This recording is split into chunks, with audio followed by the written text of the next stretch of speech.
Gumagawa ang guhit ng balat sa aking pagdala ay nakipagsapalaran. Sa mga magulat ang pinagulat kaya ng magic saga. Good morning mga kachikas and welcome sa aking munting channel. Muntik na ngang nauwi sa paghihiwalayan at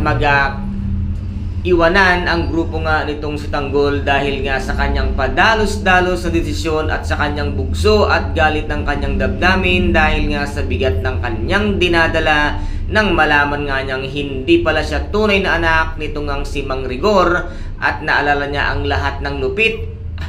na sinapit nitong ang si Tanggol simula bata siya hanggang sa ngayon ay hindi niya naramdaman na minahal siya nitong si Mang Rigor dahil nga ang katotohanan pala ay hindi naman sila tunay na mag-ama kung kaya't ngayon ay pupuntahan na nga nitong si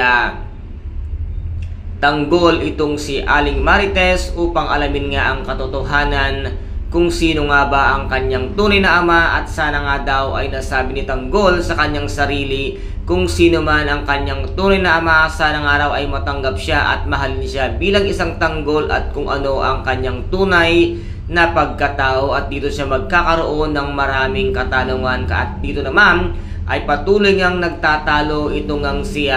Mang Rigor at si Aling Marites dahil nga sa sulsul nitong si David na meron nga daw lalaki at iniiputan sa ulo itong ang si Mang Rigor ni Aling Marites. Ito nga ay isang malaking kasinungalingan na ginagawa nitong ang si David upang mapigilan nga ang pagkikita nitong ang si Mang Ramon at itong ang si Aling Marites dahil nga once na patuloy nga silang nagkikita si Ramon at si Marites ay mabubuking ang katotohanang siya ay isang peking Tanggol ngunit hindi nga inaasahan ni David na ito palang si Ramon ay nandoon na sa kanilang bahay at nakikinig sa usapan nga nitong si Marites at nitong si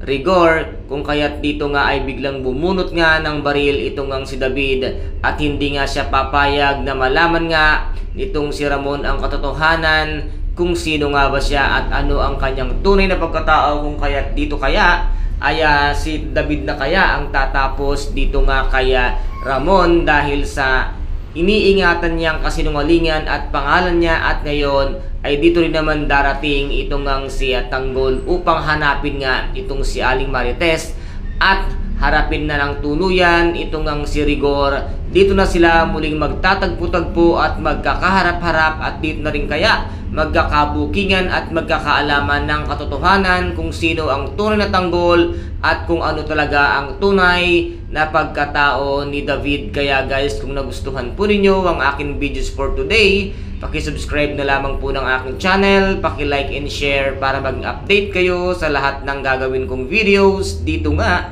sa pinatindi at kapanapanabik na bawat eksena at kaganapan sa FVJ ang Batang Quiapo. Maraming salamat po, ingat, God bless and bye-bye!